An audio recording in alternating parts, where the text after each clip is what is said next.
మీరందరూ కొంచెం కామ్గా ఉంటే ఇక్కడ మాట్లాడే వాళ్ళు అక్కడికి వినిపించట్లేదు. సో మీరంతా కామ్గా ఉంటే వాళ్ళకి నేను మాట్లాడేది కూడా వినిపిస్తుంది. ప్లీజ్. ముందుగా ఇక్కడికి విచ్చేసినటువంటి అభిమాన సోదరులందరికీ నా నమస్కారాలు. ఇక్కడికి విచ్చేసినటువంటి పాత్రికేయ మిత్రులందరికీ కూడా నా నమస్కారాలు.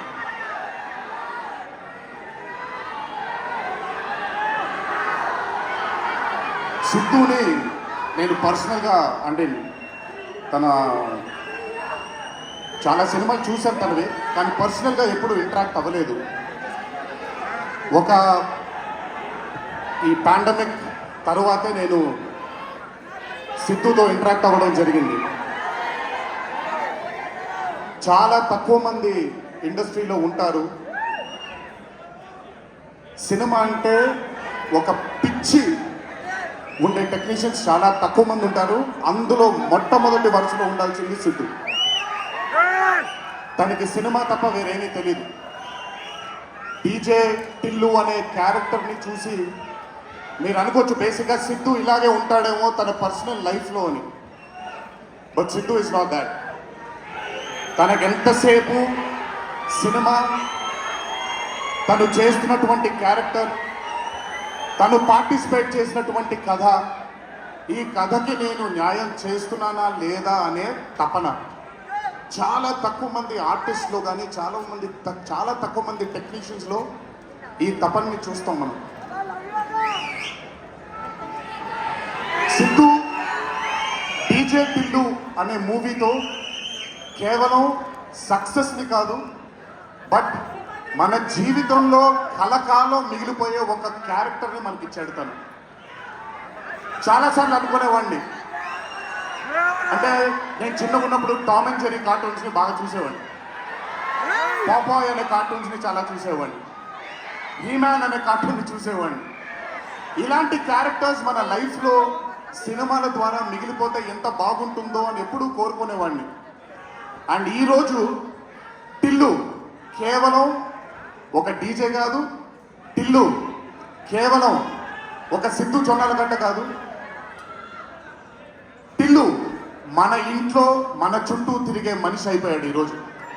Hats off to Siddhu, hats off to the whole team of DJ Tillu and Tillu square for creating ఒక క్యారెక్టర్ని మన ఇంట్లో ఉండిపోయి మన మనిషిలాగా మన చుట్టూ తిరుగుతూ ఉండే ఒక క్యారెక్టర్ని క్రియేట్ చేసినందుకు ముందు హ్యాట్స్ ఆఫ్ టు దట్.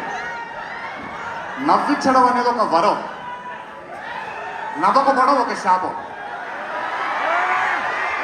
నాకు బేసిక్గా నేను నవ్వడం మొదలు పెడితే నాకు ఆపుకోవడం చాలా కష్టం. నేను అదుర్స్ చేసినప్పుడల్లా మా వినయన్న తెగ కష్టపడిపోయాడు. ఎందుకంటే బ్రహ్మానందం గారిని ఆయన డైలాగ్ చెప్పక్కర్లేదు, ఆయన్ని చూస్తే చాలు నవ్వేసేవాడిని. అది త్రివిక్రమ్ గారు కూడా చాలాసార్లు ఫేస్ చేశారు అరవింద సమేత జరుగుతున్నప్పుడు. అలాంటిది నేనెంత నవ్వానో కూడా ఇక నేను నవ్వలేను బాబోయ్ అన్నంత నవ్వించాడు సిద్ధు ఈ సినిమాతో. నన్నే కాదు చాలా మందిని నవ్వించాడు. ఆ బ్లెస్సింగ్స్ అంతా సిద్ధుకి దక్కాలి. ఇంకా అద్భుతమైన చిత్రాలు, ఇంకా చాలా బ్యూటిఫుల్ క్యారెక్టర్స్ని తను క్రియేట్ చేయాలి, తను పోర్ట్రే చేయాలి, మనందరికి అందించాలి అని ఆ దేవుని మనసారా కోరుకుంటున్నాను. అతనికి ఆ శక్తిని కల్పించాలని కోరుకుంటున్నాను. ఒక్కసారి మీరు వినాలి ఇప్పుడు నేను చెప్పేది. వినపడుతుందా? పర్లేదు, వినపడుతుంది. దేవరా సినిమాలో ఒక డైలాగ్ ఉంది. డైలాగ్ గురించి చెప్పాను కానీ దేవర కూడా ఇంచుమించు భయం గురించి ఆ సినిమా ఎక్కువ శాతం భయం గురించి మాట్లాడడం జరుగుతుంది ఆ సినిమాలో. కలగనే ధైర్యం ఉండాలి, కళ కనడానికి ఒక ధైర్యం ఉండాలి. ఆ ధైర్యాన్ని, ఆ కళని సార్థకం చేసుకోవడానికి, నిజం చేయడానికి భయం ఉండాలి.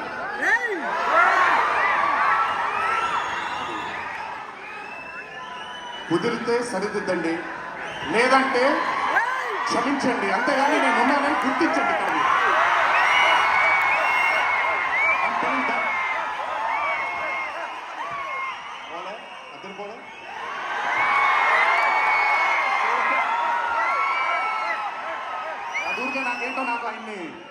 చాలా రోజులు అయిపోయింది. స్టేజ్ మీద కూర్చుంటే నాకు మళ్ళీ అరవింద సమేత గుర్తొస్తుంది అంటే. సో సో మనిషికి కళ కనడానికి ధైర్యం ఉండాలి. ఆ కళని సార్థకం నిజం చేయడానికి విపరీతమైనటువంటి డిసిప్లిన్ ఉండాలి. డిసిప్లిన్ అంటే భయం. ఈరోజు the whole team of Tillu Square అవచ్చు, DJ Tillu was a brand. వాళ్ళు అంత భయపడుతూ భక్తితో శ్రద్ధలతో ఆ సినిమాని మీ అందరికీ చూపించాలి, మీ అందరికీ నచ్చాలని అంత కష్టపడ్డారు. కాబట్టి ఈరోజు ఆ సినిమాకి అంతటి ఘన విజయం లభించింది. Siddhu, please, all your life ఒకటే మార్గం, కష్టపడాలి, కష్టపడుతూనే ఉండాలి. మళ్ళీ చెప్తాను, కష్టానికి కొలమానం లేదు. నా కష్టం నీ కష్టం వేరు కాదు, కష్టం ఒకటే. ఆయన పడినా నేను పడినా విశ్వం పడినా అందరికీ కష్టంకి కొలమానం లేదు. ఎక్కువ కష్టపడ్డారు, తక్కువ కష్టపడ్డారు లేదు, కష్టపడ్డారు. ఆ కష్టాన్ని ఎప్పుడు నమ్ముకో, it will always take you forward my life. నాకు చాలా నమ్మకం. నేను చాలాసార్లు విశ్వక్కి సిద్ధుకి చెప్పాను, నాకు మీ ఇద్దరి పైన చాలా నమ్మకం ఉంది. అంటే నేనేదో పెద్ద ఇదాని కాదు, బట్ నమ్మకం ఉంది. రేపు పొద్దున ఇండస్ట్రీకి మీ ఇద్దరు కూడా చాలా హెల్ప్ అవుతారు. ఇండస్ట్రీ ముందుకు వెళ్ళడానికి, కొత్త ఐడియాస్ని, కొత్త థాట్స్ని ముందుకు తీసుకురావడానికి మీ ఇద్దరు కూడా మీ వంతు కృషి డెఫినెట్గా ఇండస్ట్రీకి పెడతారు. మీరు ఉపయోగపడతారు ఇండస్ట్రీకి అని చాలాసార్లు వాళ్ళకి చెప్పాను. ఈరోజు ఇద్దరు అలా చూస్తుంటే నాకు చాలా గర్వంగా, చాలా ఆనందంగా ఉంది. ఇండస్ట్రీకి ఈరోజు ఇలాంటి డేర్ డెవిల్స్ కావాలి, కొత్త థాట్స్ని ముందుకు తీసుకొని వెళ్ళడానికి, కొత్త రకమైన ఐడియాస్ని ముందుకు తీసుకొని వెళ్ళడానికి. Hats off to both of them. అలాగే ఈ చిత్రానికి దర్శకత్వం వహించిన మల్లిక్ రామ్ గారు, it's not an easy task అండి. ఒక బ్లాక్ బస్టర్ అయిన చిత్రానికి మళ్ళీ సీక్వెల్గా మీరు దానికి దర్శకత్వం వహించడం ఈజీ టాస్క్ కాదు. Hats off to you and congratulations. You've done a great and an amazing job. అలాగే ఈ చిత్రానికి పనిచేసిన సాంకేతిక నిపుణులందరికీ నేను ఇందాకే దాసరి శ్యామ్ గారితో మాట్లాడుతున్నాను. ఆయన రాసినటువంటి ఒక పాట చాలా ఇష్టం నాకు. బలగంలో ఊరు పల్లెటూరు అనే పాట నాకు చాలా ఇష్టం. ఎందుకంటే ఆయన రాస్తుంటే మట్టి వాసన వస్తూ ఉంటుంది ఆయన దగ్గర నుంచి, ఆయన వాడే పదాల దగ్గర నుంచి. Hats off to Dasari Shyam గారు, హ్యాట్స్ ఆఫ్ టు అచ్చు, hats off to all the other technicians, and a special mention to Radhika and the Radhika, Neha garu and Anupama Parmeshwari garu. They've done phenomenal job. Tillu tanakunde oka weakness edaithe undo aa weakness ni perfect ga portray cheyagaligaru. వాళ్ళిద్దరూ లేకపోతే ఈ రోజు definite గా ఈ చిత్రం ఇంత విజయం సాధించేది కాదు. వాళ్ళకు కూడా నా కంగ్రాచులేషన్స్ తెలియజేస్తూ ఇక్కడికి విచ్చేసిన మీ అందరికీ కూడా ధన్యవాదాలు. ఒకే ఒక మాట, కొంచెం ఓవర్ అయిందని అనుకోకపోతే ఒక చిన్న విషయం చెప్తాను. ఈరోజు చొక్కా వేసుకొని వచ్చాను, చొక్కాకి కాలర్ ఉంటుంది. దేవరా అనే చిత్రం రిలీజ్ లేట్ అయినా సరే రేపు పొద్దున మీ అందరూ గర్వంగా కాలర్ ఎగరేసుకునేలాగే ఆ చిత్రాన్ని మీకు అందించడానికి, మా ప్రేక్షక దేవుని అందించడానికి మేము ప్రయత్నిస్తాం. తెల్లవారితే ఉగాది, మీ అందరికీ ఉగాది శుభాకాంక్షలు తెలియజేసుకుంటూ, ఇంట్లో తల్లిదండ్రులు, అమ్మానాన్నలు, కుటుంబ సభ్యులందరూ మీకోసం ఎదురు చూస్తూ ఉంటారు. ఈరోజు ఈ ఆనందాన్ని జాగ్రత్తగా ఇంటికి వెళ్ళి ఇంట్లో ఉంటే కుటుంబ సభ్యులందరితో మీరు పంచుకుంటారు అని మిమ్మల్ని కోరుకుంటూ, మీరెప్పుడు ఇలా చల్లగా ఆనందంగా ఉండాలని ఆ దేవుడిని మనసారా కోరుకుంటూ సెలవు తీసుకుంటాను. ఈ అవకాశం నాకు ఇచ్చిన టిల్లు టీంకి అన్నాను, కానీ ఈ అవకాశం నాకు ఇచ్చిన మా వంశీకి నా ధన్యవాదాలు తెలియజేసుకుంటూ, వంశీ గురించి ఎక్కువ మాట్లాడిన, ఎందుకంటే వంశీ గురించి ఎక్కువ మాట్లాడితే దిష్టి తగిలేస్తుంది తనకి.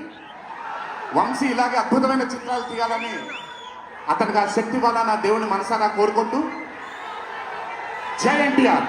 Thank you.